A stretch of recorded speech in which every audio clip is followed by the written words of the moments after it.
Hello, magandang araw mga boss. Ayan, dito tayo ngayon sa Hong Kong. So dito tayo naghahanap buhay. So dito sa video, ito yung nakikita nyo, traffic. Ito ay pailalim ng Cubao, ilalim hindi pala Cubao, Harbor Tunnel. Ayan, yung tawagin dito ay Cross Harbor Tunnel. So iilalim tayo ngayon.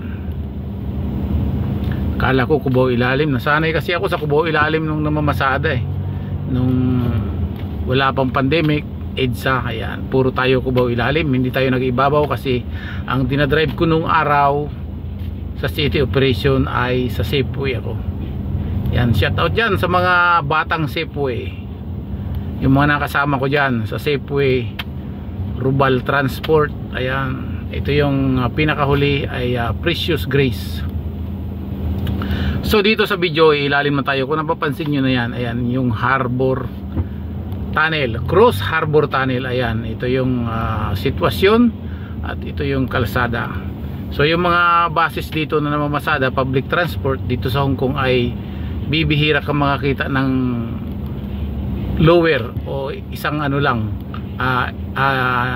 ano ba tawag nito, yung natural na bus. So karamihan dito double decker, tapos ang pangalan KMB, City Bus, ganyan.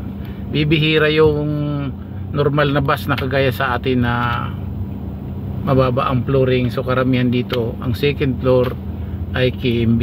Yung KMB ay kung tawagin ay Kowloon Bus Motors,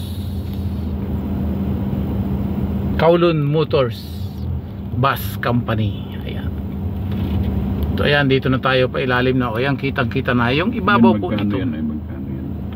Yung ibabaw nitong Cross Harbor Tunnel ay tubig dagat. Ito yung nagdudugtong na tunnel sa galing ng TST o Tsim Sha Tsui area papunta ng central area. Ayan, ilalim na tayo. So makikita nyo ang itsura ng tunnel dito. Ayan, dalawang linya lang yan at ang gitna ay solid double white lane. Ayan. So pag dito ka nakapila, bawal na bawal ka mag change lane except kung mayroon aksidente rito. Pero kung walang aksidente, bawal na bawal, ipinagbabawal talaga dito yan at magkakaroon ka ng violation, may multa.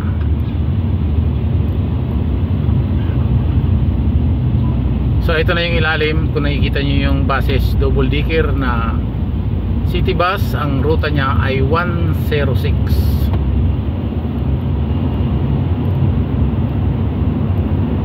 So itong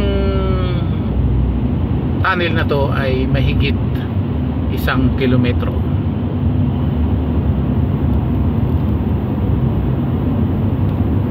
So ayan, pag nasa tunnel tayo dito, hindi tayo pwede magpatakbo ng mabilis. Kung ano lang talaga yung speed limit, below ka doon. So hindi mo pwede i-reach yung halimbawa 60 or 50. So hindi mo pwede i-reach yun pag sa ilalim ka ng tunnel.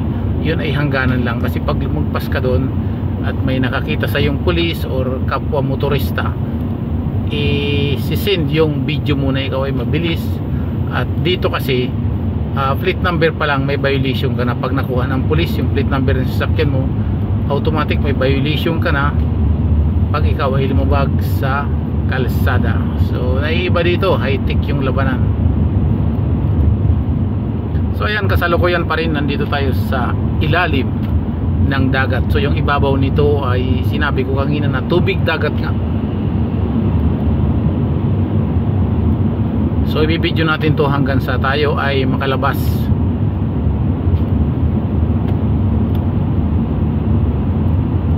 So naiiba yung tunnel kung nakikita nyo, no?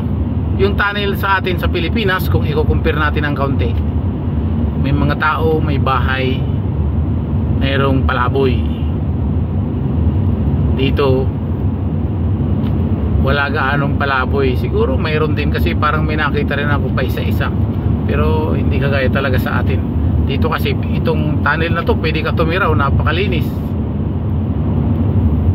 napakahaba. So parang bahay mo na to. Kung sa Pilipinas to, malamang sa malamang may nakatira na.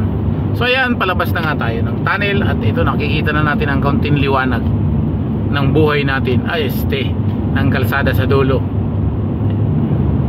Shout out at maraming salamat sa mga nanonood ng aking munting YouTube channel. Ito, palabas na po tayo ng tunnel na kung tawagin ay Harbor Tunnel, Cruz Harbor Tunnel. Ayan, maraming salamat at dito na tayo sa labas. Dito na tayo sa labas. Thank you. God bless you all.